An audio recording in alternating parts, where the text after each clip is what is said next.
இன்றைக்கு நாம் பார்க்குற டாபிக் என்ன அப்படின்னா, the greatest love ever given. நமக்கு கொடுக்கப்பட்ட ஒரு மிக பெரிதான அன்பு அப்படிங்கிற தலைப்பிலே நாம் செய்தியை கேட்க இருக்கிறோம். முதலாவது, எப்போது நான் செய்கிறது போல முதலாவது செய்தியை, அதாவது அந்த வசனத்தினுடைய உங்களை கடத்தி சென்று பின்பு ஒரு 4 முக்கியமான கருத்துக்களை உங்களோடு கூட நான் பகிர்ந்து கொள்ள போகிறேன். முதல் நம்ம வசனத்தை நம்ம பார்ப்போம். அதன் பின்பு நாம் என்ன செய்ய போகிறோம் அப்படின்னா, 4 முக்கியமான கருத்துக்களை நாம் பார்க்க போகிறோம். நான் இங்கே ஆப்ரேட் பண்ணிடுறேன். இறைவன் தமது ஒரே மகனை ஒப்பு கொடுத்து, நான் சமகால டிரான்ஸ்லேஷன்லேருந்து நான் வாசிக்கிறேன். இறைவன் தமது ஒரே மகனை ஒப்பு கொடுத்து அவரில் விசுவாசிக்கிற ஒருவரும் அழிந்து போகாமல் நித்திய ஜீவனை பெறும்படி இவ்வளவாய் உலகத்தினரை அன்பு கூர்ந்தார். தமிழில் பார்த்தீங்க அப்படின்னா இறைவன் அப்படின்னு ஆரம்பிக்குது. ஆனால் கிரேக்கத்தில் பார்க்கும்போது கார் அப்படிங்கிற வார்த்தை இருக்குது, ஃபார் அப்படின்னு இருக்கு. ஃபார் அப்படின்னா என்ன? இதனால் அப்படின்னு அர்த்தம். இதனால், எனவே அப்படின்னு அர்த்தம். அப்படிதான் அது ஆரம்பிக்கிறது என்று பார்க்குறோம். அப்படி ஆரம்பிக்கிறதுனால நம்ம என்ன புரிஞ்சுக்கிறோம் அப்படின்னா, இந்த வசனம் 16வது வசனம் 15வது வசனத்தினுடைய தொடர்ச்சி என்று நாம் புரிந்து கொள்கிறோம். 15வது வசனத்தில், அப்பொழுது மானிட மகனாகிய என் மீது விசுவாசமாய் இருக்கிற ஒவ்வொருவரும் நித்திய ஜீவனை பெறுவார்கள் அப்படின்னு சொல்லி போட்டிருக்கிறத நம்ம பார்த்துருக்கிறோம். 14வது வசனத்தில், மானிட மகனாகிய நானும் உயர்த்தப்பட வேண்டும் அப்படின்னு சொல்றார். இயேசு சொல்றார், நான் சிலுவையில் மரிக்க வேண்டும், உயிரோடு எழும்ப வேண்டும். அப்போ என்னை யாரெல்லாம் விசுவாசிக்கிறார்களோ அவர்கள் என்ன செய்வாங்க? நித்திய ஜீவனை பெறுவார்கள் என்று இயேசு சொல்றதை பார்க்குறோம். எனவே அப்படின்னு சொல்லிட்டு அங்கே கிரேக்கத்தில் ஆரம்பிக்கிறது. கார் அப்படிங்கிற வார்த்தை அந்த இடத்துல இருக்குது. ஃபார் அப்படின்னு நம்ம சொல்லலாம். அந்த வார்த்தையோடு தான் இது ஆரம்பிக்கிறது என்று நம்ம பார்க்குறோம். நம்ம எல்லோருக்கும் மனப்பாடமாக தெரிஞ்ச வசனம் இது இல்லைங்களா? யோவான் 3:16 என்ன சொல்லுவாங்க அப்படின்னா, it's a miniature of the பைபிள்னு சொல்லுவாங்க. பைபிளுடைய ஒரு சுருக்க பைபிள் தான் என்னது, சுருக்கமான பைபிள் தான் இந்த வசனம் என்று சொல்வார்கள். இங்கே நீங்கள் பார்த்தீங்க அப்படின்னா, இறைவன் தமது ஒரே மகனை ஒப்பு கொடுத்து அவரில் விசுவாசிக்கிற ஒவ்வொருவரும் அழிந்து போகாமல் நித்திய ஜீவனை பெரும்படி இவ்வளவாய் அப்படின்ற வார்த்தை, இவ்வளவாய் அப்படிங்கிற வார்த்தைக்கு ஹூட்டோஸ் அப்படிங்கிற கிரேக்க பதம் இருக்கிறது. அதுக்கு என்ன அர்த்தம் அப்படின்னா, in this manor, this way அப்படின்னு அர்த்தம். அதாவது இந்த விதத்தில் ஆண்டவர் அன்பு செலுத்தினார். அதாவது குவான்டிட்டி பற்றி பேசல, குவாலிட்டி பற்றி பேசுது. அதாவது எந்த அளவுக்குன்னா இந்த அளவுக்கு அப்படின்னு பற்றி பேசல, எவ்விதமாக ஆண்டவர் நம்மை அன்பு கூர்ந்தார் என்பதை பற்றி இந்த வசனம் சொல்கிறது என்பதை பார்க்கிறோம். இவ்விதமாய் அன்பு கூர்ந்தார். எவ்விதமாக அன்பு கூர்ந்தார்? தன்னுடைய சொந்த குமாரனையே நமக்காக கொடுத்து அவர் அன்பு கூர்ந்தார் என்று இந்த இடத்துல வேத வசனம் சொல்வதை பார்க்கிறோம். இந்த இடத்துல பயன்படுத்தப்பட்ட அன்புக்கான கிரேக்க பதம் அகாப்போ அப்படின்னா வினைச்சொல், அகாப்பே அப்படின்னா நவுன், பெயர்ச்சொல் என்று பார்க்கிறோம். நிறைய பேர் யோசிக்கிறாங்க, இந்த வார்த்தை தேவனுடைய அன்புக்காக மட்டும்தான் யூஸ் பண்ணப்பட்டிருக்கு அப்படின்னு யோசிக்கிறாங்க. அப்படிலாம் கிடையவே கிடையாது. பைபிளில் நீங்கள் பார்த்தீங்க அப்படின்னா இந்த வார்த்தை தேவன் மக்கள் மீது வைத்த அன்பிற்காக பயன்படுத்தப்பட்டிருக்கு. அது மட்டுமல்ல, விசுவாசிகள் தேவன் மீது வைத்த அன்பிற்காகவும் பயன்படுத்தப்பட்டிருக்கு. அது மட்டுமல்ல, நாம ஒருவருக்கு ஒருவர் அன்பு செலுத்துறோம் இல்லைங்களா, அந்த அன்புக்காகவும் என்ன செய்யிருக்கு இந்த வார்த்தை பயன்படுத்தப்பட்டிருக்கிறது என்பதை பார்க்கிறோம். இந்த வார்த்தையினுடைய அர்த்தம் இந்த வார்த்தையில இல்லை, எந்த சூழல்ல இது பயன்படுத்திருக்கிறோ அந்த சூழலை வைத்து நாம் புரிந்து கொள்வதுதான் மிக மிக முக்கியமான ஒரு காரியம். ஒரே பேரான குமாரனை, ஒரே மகனை என்று அர்த்தம், என்ற வார்த்தைக்கு அர்த்தம் என்னன்னா, ஒரே மகன் அப்படின்னா தனித்துவமான ஒரு மகன், யூனிக் சன் என்று பொருள் என்று நம்ம எடுத்துக்கொள்ளலாம். ஏன்னா ஈசாக்கு இதே வார்த்தை தான் உபயோகப்படுத்தப்பட்டிருக்கு. எபிரேயத்தில் ஈசாக்கு ஒரே மகன் கிடையாது. ஆனாலும் ஒரே மகன் அப்படின்னா தனித்துவமான மகன், அப்படின்னா உடன்படிக்கைக்கு சொந்தமான மகன் என்று பொருள் அப்படின்னு நம்ம எடுத்துக்கொள்ளலாம். யூதர்கள் அந்த காலத்தில் பிரமாணங்கள் அவர்களுக்கு கொடுக்கப்பட்ட ஒரு பெரிய கிஃப்ட், ஒரு பெரிய ஈவு அப்படின்னு நினைச்சாங்க. ஆனால் இப்போ ஆண்டவர் என்ன சொல்றார் அப்படின்னா, இஸ்ரேல் மக்களுக்கு பிரமாணமாக கொடுக்கப்பட்ட அந்த வார்த்தை மட்டும் உங்களுக்கு ஈவு அல்ல, இந்த உலகத்துக்கே ஆண்டவர் ஒரு பெரிய ஈவை கொடுத்திருக்கார். அந்த ஈவு என்ன அப்படின்னா இயேசு கிறிஸ்து என்று சொல்வதை பார்க்கிறோம். இந்த இடத்துல உலகம் அப்படின்னு சொல்லும்போது எல்லோரையும் குறிக்கிறது. அது மட்டுமல்ல, பாவத்தில் விழுந்து ஆண்டவருக்கு விரோதமாக நிற்கிற அந்த மக்களை குறிக்கிறது என்று நம்ம பார்க்கிறோம். அது மட்டுமல்ல, இந்த இடத்துல என்ன பார்க்கிறோம் அப்படின்னா, யாரெல்லாம் இயேசு கிறிஸ்துவை விசுவாசிக்கிறார்களோ அவர்கள் நித்திய ஜீவனை பெறுவார்கள். மற்றவர்கள் அழிந்து போவார்கள். அழிந்து போகாமல் இருப்பதற்கு ஆண்டவராகிய இயேசு கிறிஸ்து வந்தார். அழிந்து போகாமல் இருக்கணும் அப்படின்னா அவரை விசுவாசிக்கணும் அப்படின்னு சொல்றதை பார்க்கிறோம். இங்கே அழிந்து போகிறது எனது நித்திய அழிவு, அழிந்து போகாமல் என்றென்றைக்கும் ஆண்டவரோட இருப்பது நித்திய ஜீவன் என்று நாம் எடுத்துக்கொள்ளலாம். ஒட்டுமொத்தமாக நம்ம பார்த்தோம் அப்படின்னு கேட்டிங்கன்னா, இந்த வசனம் முழுவதும் என்ன சொல்லுது அப்படின்னா, தேவன் தன்னுடைய அன்பை இந்த உலகத்துக்கு காண்பித்தார். அது எப்படி என்றால், தன்னுடைய ஒரே பேரான குமாரனை அனுப்பி அவர் சிலுவையிலே அறையும்படியாக அவரை யாரெல்லாம் விசுவாசிக்கிறார்களோ, தொடர்ந்து விசுவாசிக்கிறார்களோ அவர்கள் நித்திய ஜீவனை இப்பயே அடைவார்கள்.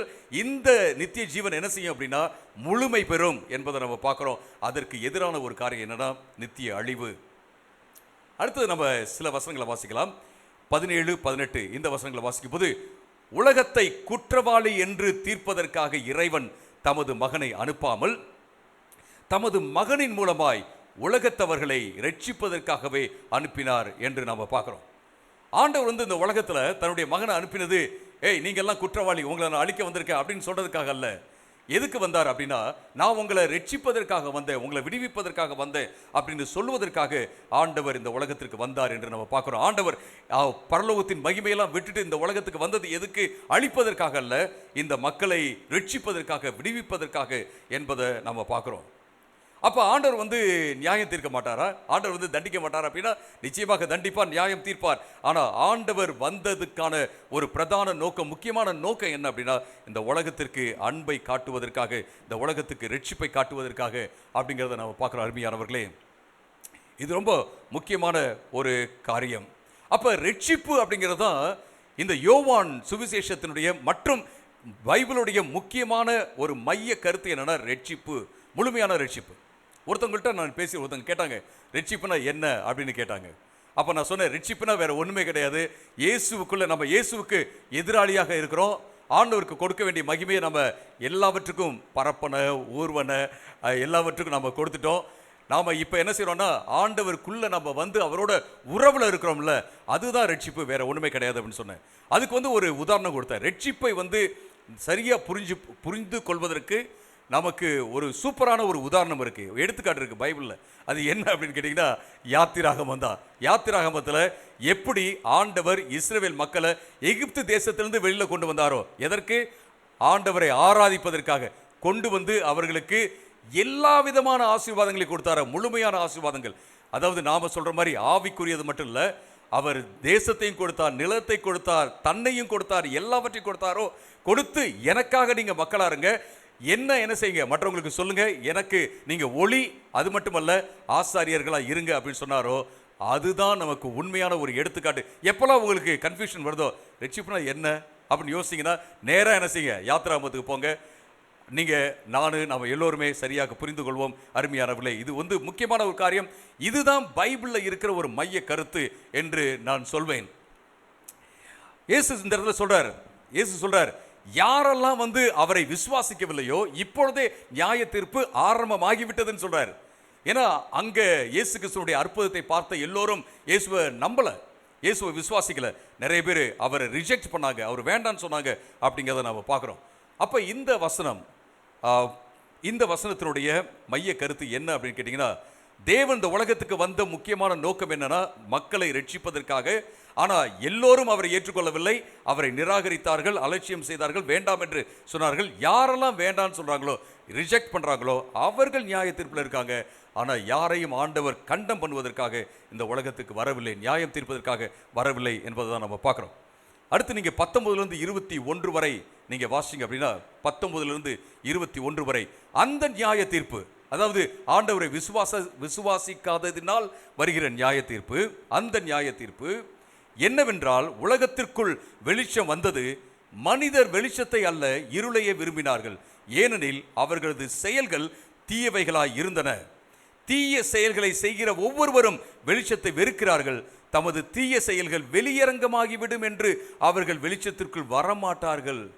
ஆனால் சத்தியத்தின்படி வாழ்கிறவர்களோ வெளிச்சத்திற்குள் வருகிறார்கள், தமது செயல்கள் எல்லாம் இறைவனுக்குள்ளாகவே செய்யப்பட்டிருப்பதால் அது தெளிவாய் தெரியும்படி அவர்கள் வெளிச்சத்திற்குள் வருகிறார்கள் என்றார். இங்கே நம்ம என்ன பார்க்கிறோம் அப்படின்னு கேட்டீங்கன்னா, வெளிச்சம் என்பது ஆண்டவருடைய சத்தியத்தை காண்பிக்குது, ஆண்டவருடைய வெளிப்பாடை காண்பிக்குது.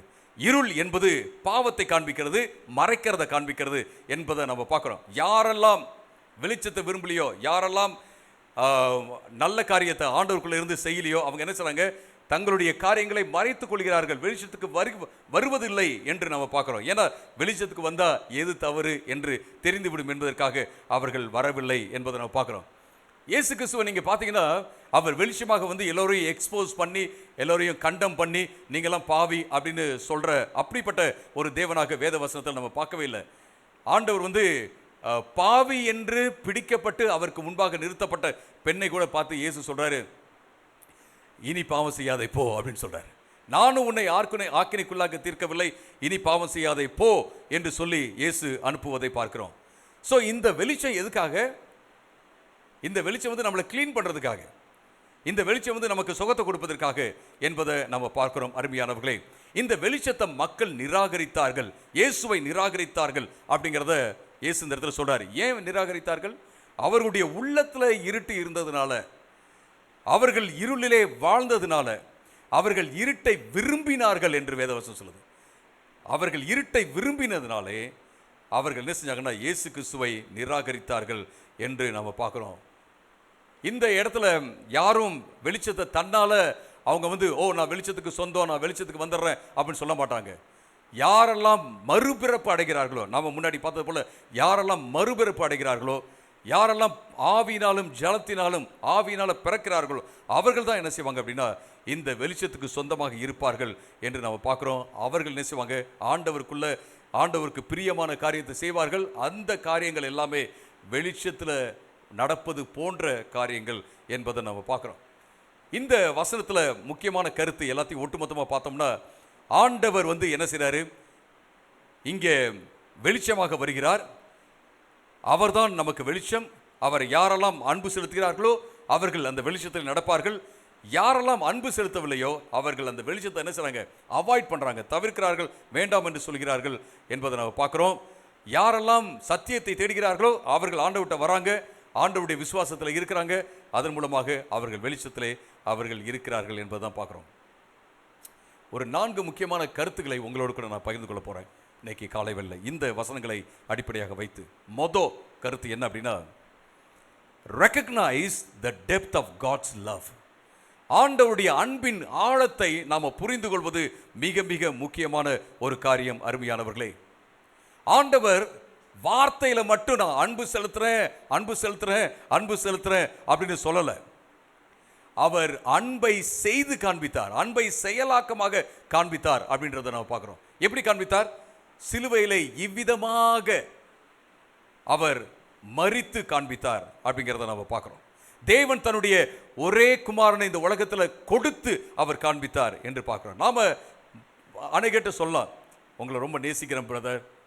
குடும்பத்தை பார்த்து சொல்லலாம், குடும்பமே உங்களை நான் ரொம்ப நேசிக்கிறேன். கணவன் மனைவியை பார்த்து, மனைவி கணவனை பார்த்து சொல்லலாம், ஐ லவ் யூ so much அப்படின்னு நம்ம சொல்லலாம்.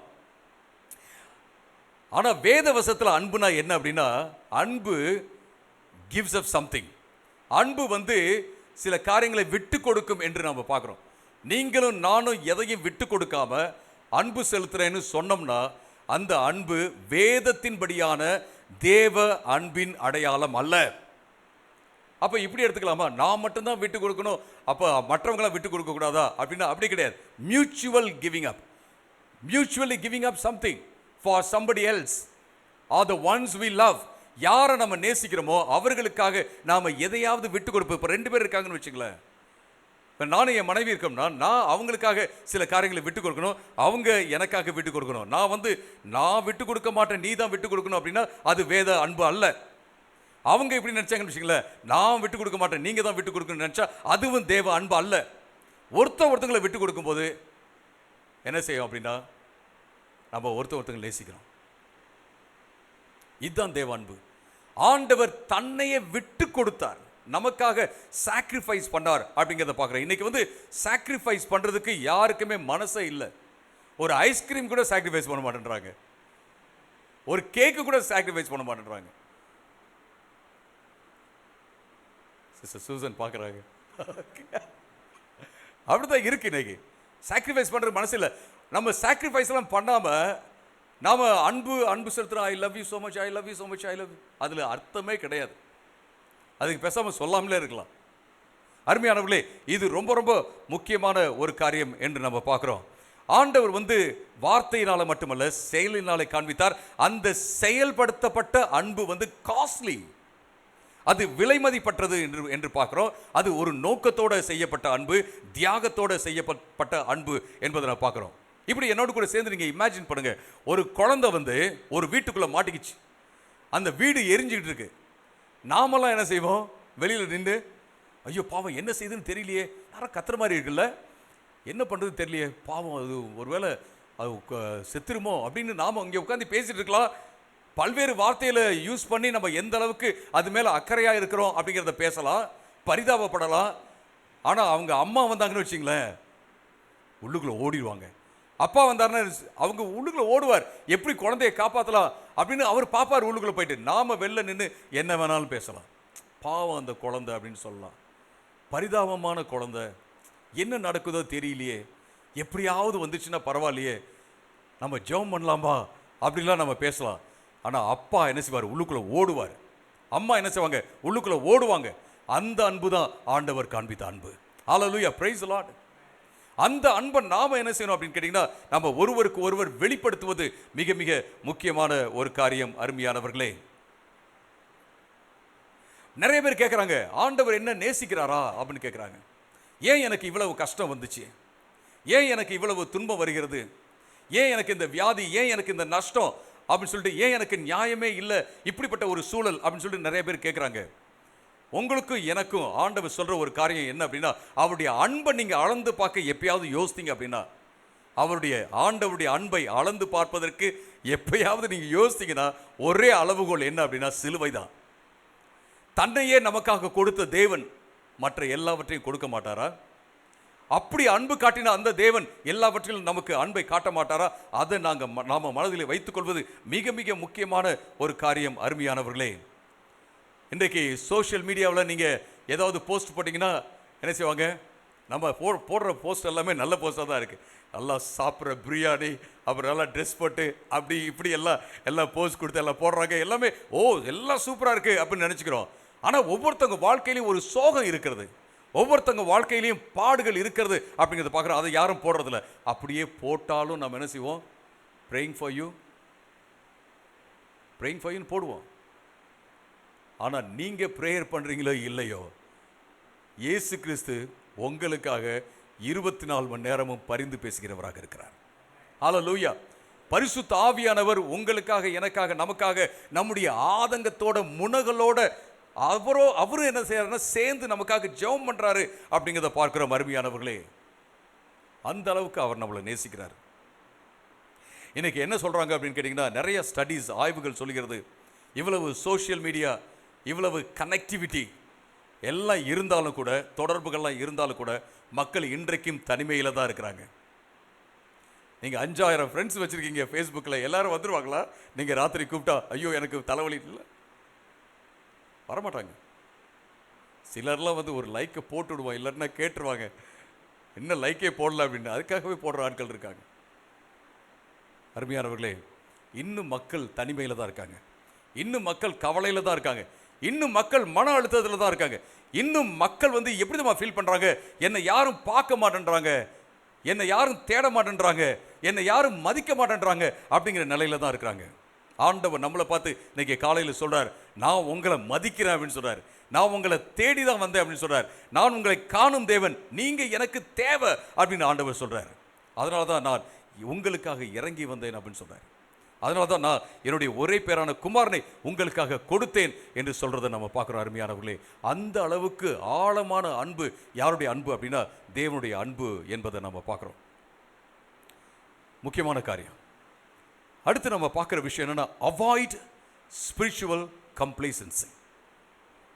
எல்லா விதமான ஆவிக்குரிய, அதாவது கம்ப்ளேசன்சி அப்படின்னா இதுவும் அப்படியே ஒரு வசதியாக அப்படியே சோம்பல் தனன்னு வச்சுக்கலாமே. அது ஆவிக்குரிய சோம்பலை நாம தவிர்க்க வேண்டும். ஆவிக்குரிய சோம்பலை தவிர்க்க வேண்டும். ஒரு நாள் ஒரு வீட்டில் நான் இருந்தேன். ஒரு வயசான தாத்தா இருந்தார். தாத்தா வந்து இரும்பிக்கிட்டே இருந்தார். அவங்க பேரன் ஒரு 20 வயசு இருக்கும். அந்த அப்போ நான் சொல்கிறது பல வருஷங்கள், 20 வயசு இருக்கும். ஏய் தண்ணி கொண்டு வாடா அப்படின்னு சொன்னார். அவன் தண்ணியா அப்படின்னு மெதுவாக எந்திரிச்சு அவன் போய் தண்ணி கொண்டு வராக்குள்ள அவர் என்கிட்ட சொல்கிறாரு, அவன் தண்ணி கொண்டு வரதுக்குள்ளே நான் செத்து போயிடுவோம் போல தெரியுது அப்படின்னாரு. ஏன்னா நம்ம டபார்னு கிச்சனுக்குள்ளே போக முடியாது, நம்ம கெஸ்ட்டாக தான் இருக்கோம் இல்லைங்களா. ஸோ அவன் கொண்டு வருவான்னு பார்த்தா அவன் மெதுவாக போய் எந்திரிச்சு தண்ணியை கொண்டு வரதுக்குள்ளாரையும் அவர் சொல்கிறார், இந்த காலத்தில் பேரன் பிள்ளைங்கள்லாம் யாரும் அன்பு செலுத்துறதில்ல. But I have seen some girls acting very fast. ஆனால் கேர்ள்ஸ் வந்து பார்த்திங்கன்னா சீக்கிரமாக எல்லா வேலையும் செய்யுங்க. பாய்ஸ் தான். ஆனால் நீங்களும் டிஃப்ரெண்ட்டு ஹரிஜன் கோகுல் அப்படி தான் நினைக்கிறேன் நான். Okay right. ஸோ அவங்க ரொம்ப very obedient to the parents. அதனால தான் ஒரு கேர்ள் வந்து நிச்சயமாக ஒரு குடும்பத்துக்கு தேவை அப்படின்னு நான் நினைக்கிறேன் இந்த. Okay right. அதாவது அந்த சோம்பல்தனம் இருக்குல்ல, சோம்பல்தனம், ஆவிக்குரிய சோம்பல்தனம், அது முற்றிலுமாக நாம் அகற்ற வேண்டும். எப்போ அந்த அந்த ஏன் அந்த தாத்தா அந்த பேரனை பற்றி நான் சொன்னேன் அப்படின்னா, தண்ணி எடுத்துருவானோன்னு தாத்தாவுக்கு வந்து இரும்பல் இருக்கு, தண்ணி எடுத்துருவான்னு சொல்லிட்டு உடனே ஓடுற அந்த இது ஏன் இல்லாமல் போச்சு? இல்லை தண்ணி எடுத்துட்டு வர நேரத்தில் ஒருவேளை அவர் இறந்து போயிட்டாருன்னா என்ன ஆகும்? நம்ம தாத்தா கஷ்டப்படுறாரு அப்படிங்கிற அந்த அன்பு ஏன் இல்லை, அவசரம் ஏன் இல்லை அப்படின்னா அன்பு தணிந்து விட்டது. நம்முடைய வாழ்க்கையில் ஒரு ஒரு தீவிர மனப்பான்மை இல்லை. ஜெபிக்க வேண்டும், வேதம் வாசிக்க வேண்டும், அல்லது மற்ற பல காரியங்களை குறித்த ஒரு தீவிர மனப்பான்மை இல்லை பல வேளைகள் இல்லை. ஏன் அப்படின்னு கேட்டிங்கன்னா நாம் இப்போ கம்ப்ளேசன்ட் ஆகிட்டோம், சோம்பல் ஆகிட்டோம், வசதி ஆகிட்டோம்.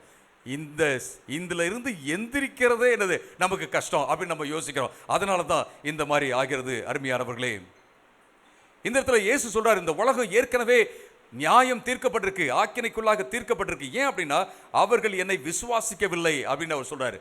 எத்தனை பேர் இயேசு கிறிஸ்துவை ரிஜெக்ட் பண்ணாங்க யோசிச்சு பாருங்க. எத்தனை பேர் இயேசுவை வேண்டான்னு சொன்னாங்க அப்படின்னு யோசிச்சு பாருங்க. எத்தனை பேர் இயேசுவை விசுவாசிக்கவில்லை யோசிச்சு பாருங்க. அருமையானவர்களே, நிறைய பேர் யோசிக்கிறாங்க மக்கள் வந்து பேசிக்கலி அடிப்படையாகவே அவர்கள் நல்லவர்கள் தான், ஆண்டவர் அவர்கள் தப்பா இருந்தால் தான் என்ன செய்வார், அவங்கள வந்து திருத்துவார், அவர் வந்து கண்டிப்பார் அப்படின்னு நினைக்கிறாங்க.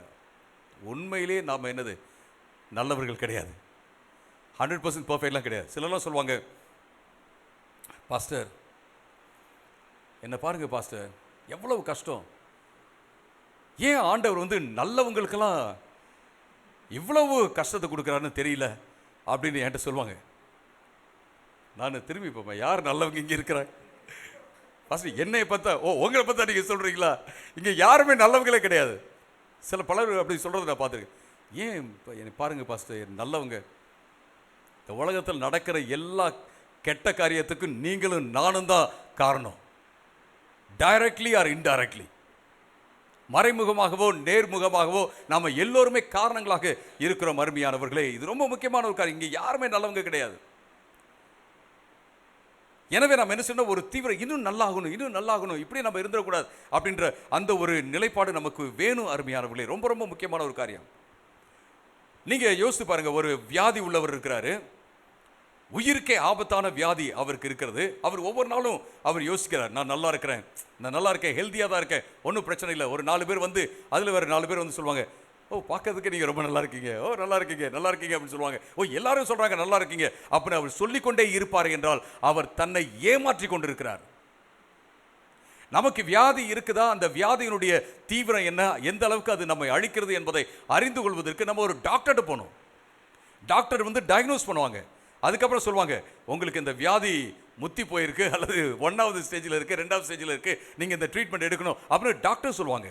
டாக்டர் சொல்கிறாங்க அப்படிங்கிறதுக்காக நம்ம அவங்கள பகைச்சிக்க கூடாது, அவங்கள திட்டக்கூடாது. அவங்க சொல்கிறது நம்முடைய நலனுக்காக தான். அவங்க சொல்கிறது எல்லாமே நம்மளை வந்து அபாயமான சூழலிருந்து வெளியில் கொண்டு வரணும் என்பதற்காக. அருமையானவர்களை, இதை மனதில் வைத்துக் கொள்ள வேண்டும். இயேசு சொல்கிறார், இங்கே உள்ள அநேகர் ஆல்ரெடி நீங்கள் என்ன செய்யிருக்கீங்க, கண்டம் பண்ணப்பட்டு தான் இருக்கீங்க. ஏன் அப்படின்னா நீங்கள் என்னை வந்து அலட்சியப்படுத்திருக்கீங்க அப்படின்னு சொல்கிறத நம்ம பார்க்குறோம். ரொம்ப ரொம்ப முக்கியமான ஒரு காரியம். சிலர் இப்படி யோசிப்பாங்க, நான் அவங்கள காட்டி நல்லவராக தானே இருக்கிறேன் அப்படின்னு யோசிப்பாங்க. அவங்கள காட்டிலும் அவர் பாருங்க, மாதத்துக்கு ஒரு தடவை தான் சர்ச்சுக்கு வராரு, நான் 2 தடவை போகிறேன். அதனால நான் அவங்கள காட்டிலும் நல்லவங்க அப்படி யோசிக்கலாம். ஆனால் நம்ம யாரை வந்து பெஞ்ச் மார்க்காக வைக்கணும் அப்படின்னா, இயேசுவை போல இருக்கிறத தான் நம்ம பெஞ்ச் மார்க்காக வைக்கணும். வேற யாரையும் கிடையாது. அந்த அங்கிள் ஆண்டி போல, பிரதர் சிஸ்டர் போல, அல்லது பாஸ்டர் இவாஞ்சலிஸ்ட் போலலாம் கிடையாது. நான் இயேசுவை போல மாற வேண்டும் அப்படிங்கிற அந்த கோல் தான் நமக்கு இருக்க வேண்டும். அருமையானவர்களே, நான் முன்னாடி சொல்லியிருப்பேன், டெல்லியில் நான் அங்கே பாஸ்டராக இருக்கும்போது ஒரு சிஸ்டர் வருவாங்க. எப்பயாவது தான் வருவாங்க ப்ரேயருக்கு, எப்பயாவது தான் ப்ரேயருக்கு வருவாங்க. வந்துட்டு அங்கே ஒரு 20 பேர் இருப்பாங்கன்னு வச்சுங்களேன் ப்ரேயரில். அவங்க உட்காந்து இப்படி சுற்றி முற்றி பார்த்துட்டு ப்ரேயர் பண்ணும்போது எப்படி ப்ரேயர் பண்ணுவாங்கன்னா, ஆண்டவரே எத்தனையோ பேர் வந்திருக்கலாம், ஏன் வரலன்னு எனக்கு தெரியல.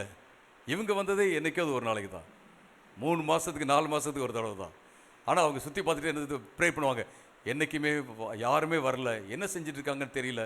ஆண்டவரே ஒருவேளை அவங்க டிவி பார்த்துட்டு இருக்கலாம், சும்மா வீட்டில் உட்காந்து பேசிகிட்டு இருக்கலாம், அவங்களெல்லாம் தொடுங்க ஆண்டவரே, அவங்கள கொண்டு வாங்க ஆண்டவரே. நான் யோசிப்பேன், 4 மாதத்துக்கு ஒரு தடவை வர்றதுக்கே இப்படின்னா, வாரம் வாரம் வந்தாங்கன்னா என்ன செய்வாங்க, எல்லாம் நரகத்துக்கு போங்க, ப்ரேயர் மீட்டிங் வராதவங்களாம் என்ன செய்யுங்க, நரகத்துக்கு போங்க அப்படின்னு சொல்லிடுவாங்க. அப்படி இருக்கவே கூடாது. யாருமே யாருக்கும் பெஞ்ச் மார்க் கிடையாது. நான் வந்து இயேசுவை போல மாறாத வரைக்கும் இந்த ஸ்பிரிச்சுவல் கம்ப்ளைசன்சி இருக்குல்ல, இந்த ஆவிக்குரிய சோம்பல் என்னை தாக்கவே கூடாது. அருமையானவர்களே, இது ரொம்ப ரொம்ப முக்கியமான ஒரு காரியம். சிலர்லாம் பார்த்தீங்கன்னா எல்லா ரிலிஜியன்ஸும் ஆண்டவர்கிட்ட தானே போகுது, எல்லாமே கடைசியெல்லாம் சரியாயிரும், ஒன்றும் பிரச்சனை இல்லை, ஆண்டவர் என்னைக்கும் ஜட்ஜ் பண்ணவே மாட்டார், ஆண்டவர் சும்மா விட்டுருவார், ஏன்னா அவர் ரொம்ப நேசிக்கிறவர் அப்படின்னு சொல்லி சிலர் தங்களை ஏமாற்றி கொண்டே இருக்கிறார்கள். அதுக்கு தான் நான் இப்போ உதாரணம் சொன்னேன். டாக்டர் வந்து என்ன செய்வார், இல்லை அது மட்டும் இல்லை, சிலருக்குலாம் வியாதி வந்துச்சுன்னா என்ன செய்கிறாங்க, இந்த கோவிட்-19 அப்போ நீங்கள் பார்த்துருப்பீங்க, வியாதி வந்து இரும்பிகிட்டே போனீங்கன்னா அது வச்சு பார்க்குறாங்க, தெர்மாமீட்டர், ஃபீவர் இருக்குது, இன்ஃபெக்ஷன் இருக்குன்னு என்ன செய்கிறாங்க, வாங்க பரவாயில்ல, ரொம்ப சந்தோஷம், நம்ம கட்டி பிடிச்சிக்கலாம் அப்படின்னு சொல்கிறாங்க. நீங்கள் என்ன செய்யுங்க, அங்கே போயிருங்கன்னு சொல்கிறாங்க. உங்களுக்கு ட்ரீட்மெண்ட் தேவை, அப்படி தான் நியாய தீர்ப்பு நாட்களில் நடக்கும். நீங்கள் என்ன செய்யுங்க, அங்கே போங்க அப்படின்னு சொல்லுவாங்க. அருமையானவர்களே, இது ரொம்ப ரொம்ப முக்கியமான ஒரு காரியம். நம்முடைய வாழ்க்கையில் இந்த ஸ்பிரிச்சுவல் கம்ப்ளைசன்சியிலிருந்து நம்ம முற்றிலுமாக வெளியே வருவது மிக மிக முக்கியமான ஒரு காரியம். மூன்றாவதாக, recognize the danger of a loving darkness. இருட்டை நேசிப்பதினால் வருகிற அபாயம் என்ன என்பதை நாம் புரிந்து கொள்வது மிக மிக முக்கியமான ஒரு காரியம். இருட்டை நேசிப்பதனால வருகிற அபாயம் என்ன?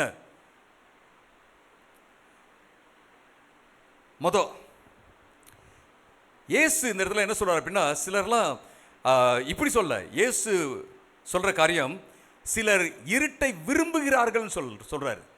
இருட்டில் வசிக்கிறார்கள், வாழ்கிறார்கள் சொல்ல, இருட்டை விரும்புகிறார்கள். இந்த வெளிச்சம் என்பது இயேசுடைய சத்தியத்தையும் பரிசுத்தத்தையும் ஆண்டவருடைய வெளிப்பாடையும் காண்பிக்குது. ஆனால் இருள் என்பது பாவத்தையும் வஞ்சனையும், அதாவது நாமளே வஞ்சித்துக் கொள்கிறோம் இல்லையா, அதை காண்பிக்கிறது, ஆண்டவருக்கு எதிராக நிற்கிற காரியத்தை காண்பிக்கிறது அப்படின்னு சொல்லி பார்க்குறோம். இப்போ நீங்கள் யோசிச்சு பாருங்க, ஒருத்தருடைய வீடு ரொம்ப அழுக்கா இருக்கு, சில டாக்குமெண்ட்ரிலாம் போடுவாங்க, பார்த்தீங்கன்னா எவ்வளவு மோசமாக வீடுகள் இருக்குது, அதெல்லாம் எப்படி போய் க்ளீன் பண்ணுறாங்க அப்படின்னு சொல்லிட்டு போய் அந்த டாக்குமெண்ட்ரிலாம் நான் பார்த்துருக்கேன். பயங்கரமாக அழுக்காக இருக்குன்னு வச்சுக்கலாம், எங்கே பார்த்தாலும் காக்ரோச்சு, எல்லாம் பர்கரை சாப்பிட்டு, பீட்சா சாப்பிட்டு, அப்புறம் பிரியாணிலாம் சாப்பிட்டு, எல்லாம் போட்டு எல்லாம் கச்சா முச்சான்னு இருக்குது அப்படின்னு ஒரு வீடு இருக்கு, அழுக்காக இருக்குன்னு வச்சுங்களேன். அதை வந்து சுத்தம் பண்ணுறதுக்கு லைட்டை போடணும், சுத்தம் பண்ணுறதுக்கு ஆட்களை உள்ளே விடணும், இல்லாட்டி அது அசுத்தமாக தான் இருக்கும். அதுக்குள்ளே வாழ்கிறவர்களுக்கு கேடு தான் வரும் அப்படிங்கிறத பார்க்குறோம். இல்லை யாரும் இந்த அழுக்கெல்லாம் பார்த்துக்கூடாதுன்னு லைட்டெல்லாம் ஆஃப் பண்ணி வச்சுட்டே இருந்தா எப்படி, யோசிச்சு பாருங்க. இதை வெளிக்கொண்டு வரணும். யாருக்கிட்ட கொண்டு வரணும்? ஆண்டவர்கிட்ட கொண்டு வரணும். ஆண்டவர்கிட்ட கொண்டு வந்தாருன்னா, ஆண்டவர்கிட்ட கொண்டு வரும்போது என்ன செய்வார்னா, எல்லா மெஸ்ஸையும் அவர் வந்து நீக்குவார், எல்லா அழுக்கையும் அவர் நீக்குவார் என்பதை நம்ம பார்க்குறோம். இது ரொம்ப ரொம்ப முக்கியமான காரியம். அருமையானவர்களே, இன்னைக்கு மாடர்ன் கல்ச்சர் எப்படி இருக்கு அப்படின்னா, மாடர்ன் கல்ச்சர் பாவத்தை வந்து பாவம்னு சொல்றது இல்லை, அதுக்கு ஒரு வேற பேர் வச்சுறாங்க. அதாவது அறநெறி சாராமல் செய்கிற காரியங்கள், அதுக்கு பேர் என்னன்னா ஸ்ட்ராட்டஜி. இன்னைக்கு நாங்கள் ஒரு நல்ல ஒரு திட்டம் வச்சுருக்கோம், நல்ல ஒரு நுட்பமான திட்டம் வச்சுருக்கோம், அதுக்கு பேர் என்னது?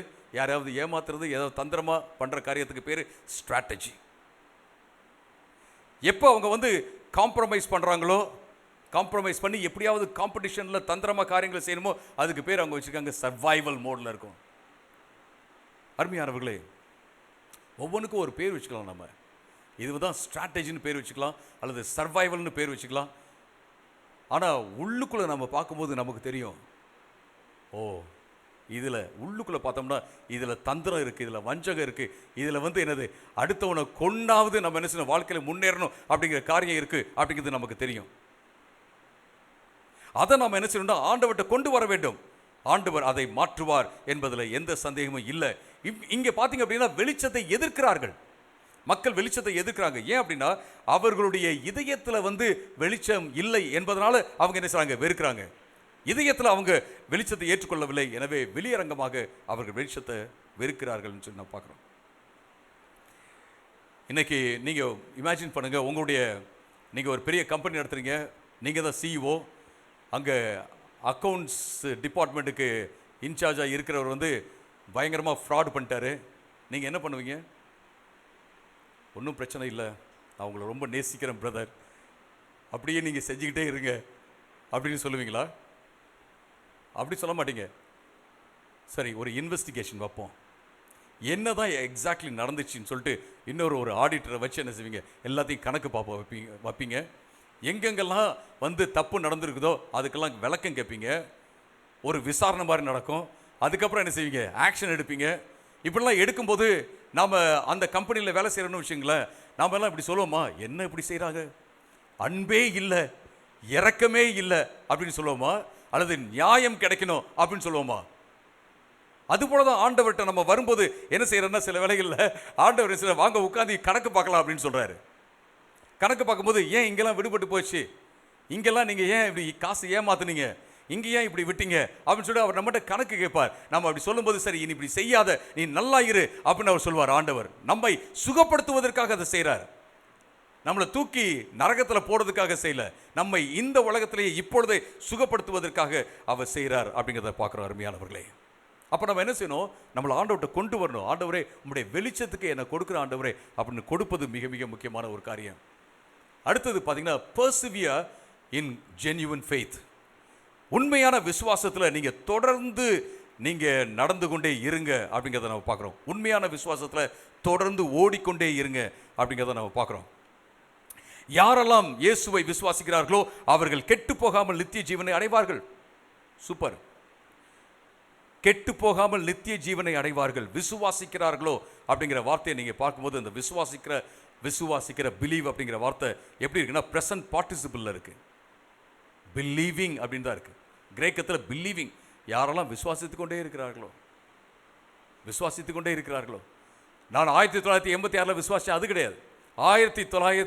இப்போ 2026 நான் விசுவாசிக்கிறேன்னா, இன்னைக்கு விசுவாசிக்கிறேன்னா, விசுவாசித்துக் கொண்டே இருக்கிறேன்னா, ஆண்டவருக்குள்ள வரும் காரியம் அப்படிங்கிறது ஒரு ஒன் டைம் ஈவெண்ட் கிடையாது, ஒரு நாள் நடக்கிற ஒரு காரியம் கிடையாது. அது அன்றாடம் நடந்து கொண்டே இருக்க வேண்டிய ஒரு காரியம். அருமையானவர்களே, நாம் ஒவ்வொரு நாளும் ஆண்டவரை நம்பிக்கொண்டே இருக்க வேண்டும், ஆண்டவரில் நடந்து கொண்டே இருக்க வேண்டும். இது ரொம்ப முக்கியமான ஒரு காரியம். அப்படி சொன்ன உடனே, அப்போ கிரியையினால் ரட்சிக்கப்படுறோமா? அப்படி கிடையாது. ரட்சிக்கப்படுறதுக்கு விசுவாசம் தான். ஆண்டவருக்குள்ள வளர்வதற்கும் தொடர்ந்து இருப்பதற்கும் விசுவாசம் தான். ரட்சிக்கப்படுவதற்கு ஆண்டவருடைய கிருபை தான். தொடர்ந்து ஆண்டவருக்குள்ள இருப்பதற்கு எனது ஆண்டவருடைய கிருபை நமக்கு தேவை என்பதை பார்க்கிறது ரொம்ப ரொம்ப முக்கியமான ஒரு காரியம் அருமையானவர்களே. ஆனால் நம்முடைய விசுவாசம் நம்முடைய இமோஷன்ஸ் அல்லது சூழல் இதை மட்டுமே சார்ந்துச்சு அப்படின்னா விசுவாசம் சீக்கிரமாக விழுந்து போயிடும். ஒரு கன்விக்ஷனோடு இருக்கணும், ஒரு நம்பிக்கையோடு இருக்கணும். இயேசு எனக்காக வந்தார், நான் அவர்கிட்ட வந்தேன், அவர் என்னை தொட்டிருக்கார், என்னை மாற்றிருக்கார், அவருக்கு நான் உண்மையாக இருக்க வேண்டும், அவருடைய கிருபையை நான் சார்ந்திருக்கிறேன். நீங்கள் எப்பயுமே சொல்லணும், ஆண்டவருடைய கிருபையை தான் நான் சார்ந்திருக்கேன், அவரை நான் விசுவாசிச்சுட்டு இருக்கிறேன். ஆண்டவருக்குள்ள தொடர்ந்து வளர்வது என்பது அருமையானவர்களே ஒரு பெர்ஃபெக்ஷன் கிடையாது, நாம் அவரை சார்ந்திருக்கிற ஒரு காரியத்தை அது காண்பிக்கிறது. பல வேளைகளில் நம்ம பைபிளை வாசிக்கிறது எதுக்கு அப்படின்னு கேட்டிங்கன்னா, ஒரு மோட்டிவேஷனல் மெசேஜுக்காக நம்ம வாசிப்போம். நம்ம ஒரு பொருளை வாங்க போகிறோம், ஆண்டவர் பொருளை வாங்கலாமா வேண்டாமா சொல்கிறாரா, வாங்க பைபிளை திருப்பி பார்க்கலாம். அல்லது கடன் பிரச்சனைலேருந்து ஆண்டவர், அருமையானவர்களே கடன் பிரச்சனைலேருந்து நீங்கள் வருவீங்க, பண பிரச்சனை ஆண்டவர் தீர்ப்பார், சுகத்தை ஆண்டவர் கொடுப்பார், இதில் எந்த மாற்று கருத்துமே கிடையவே கிடையாது. ஆனால் எல்லாவற்றை காட்டிலும் ஒரு பெரிய விஷயம் என்ன அப்படின்னு கேட்டிங்கன்னா, அவருடைய உறவில் இருக்கிற காரியம்தான். அவருடைய உறவில் இருந்து நம்ம எதையும் சாதிக்க முடியும் அப்படிங்கிறத தான் இன்னைக்கு நான் உங்களுக்கு முன்பாக நான் வலியுறுத்துறேன். இயேசு கிறிஸ்து வந்து என்ன மாதிரியான மைண்ட் செட்டை வந்து அவர் சேலஞ்ச் பண்றாரு அப்படின்னு பார்த்தோம்னா, உடனடியாக எல்லாமே எனக்கு வேணும் அப்படிங்கிற மைண்ட் செட். தொடர்ந்து நம்ம இருக்கணும் அப்படிங்கிற மைண்ட் செட் கிட்ட கிடையாது. உடனடியாக எல்லாம் வேணும் இல்லை. நம்ம எந்த மாதிரியான வாழ்க்கைக்கு வந்திருக்கோம்னா, தொடர்ந்து ஆண்டவருக்குள்ள வாழும் வாழ்க்கைக்காக வந்திருக்கோம். ஒரு ஸ்பிரிச்சுவல் எக்ஸ்பீரியன்ஸ்க்காக வரல. சர்ச்சுக்கு நம்ம எதுக்கு வரோம்? ஒரு ஸ்பிரிச்சுவல் எக்ஸ்பீரியன்ஸ் வந்துச்சுன்னா சிலர்லாம் சொல்லுவாங்க, அந்த செய்தி தான் எனக்கு வந்து ஒரு ஒரு ஃபியூவல் மாதிரி இருக்கு அப்படின்னு. ஆஹா, ஒவ்வொரு நாளும் உங்களுக்கு செய்தி ஆண்டவர் கொடுத்துக்கிட்டே இருக்கார். நீங்கள் வேத வசனத்தை வாசிக்கும் போது ஆண்டவர் ஃபியூவல் கொடுத்துட்டே இருக்கார். ஃபியூவல்னு சொல்கிறத விட லைஃப் கொடுத்துக்கிட்டே இருக்கிறார் அப்படின்னு நான் சொல்லுவேன். ஆண்டவர் வாழ்க்கையை ஜீவனை கொடுத்துக்கிட்டே இருக்கிறார் அப்படின்னு நான் சொல்லுவேன். அருமையானவர்களே, அந்த வாழ்க்கை உங்களை தாங்கும். சண்டே மெசேஜ் மட்டும் இல்லை, ஒவ்வொரு நாளும் நீங்கள் வாசிக்கும் போது புரிந்து கொள்ளும்போது ஆண்டவர் உங்கள்கிட்ட பேசுகிறாரு, அந்த வார்த்தை உங்களை தாங்கும் என்பதில் எந்த சந்தேகமும் இல்லை. நீங்கள் தனியாக இல்லை, அந்த உலகத்தில் ஆண்டவரோடு இருக்குங்க. ஆண்டவருடைய கிருபை உங்களை தாங்கும் என்பதை நீங்கள் மனசில் வச்சுக்கணும், நான் மனசில் வச்சுக்கணும். அவருடைய கிருபையினால் நம்ம நிற்கிறோம்.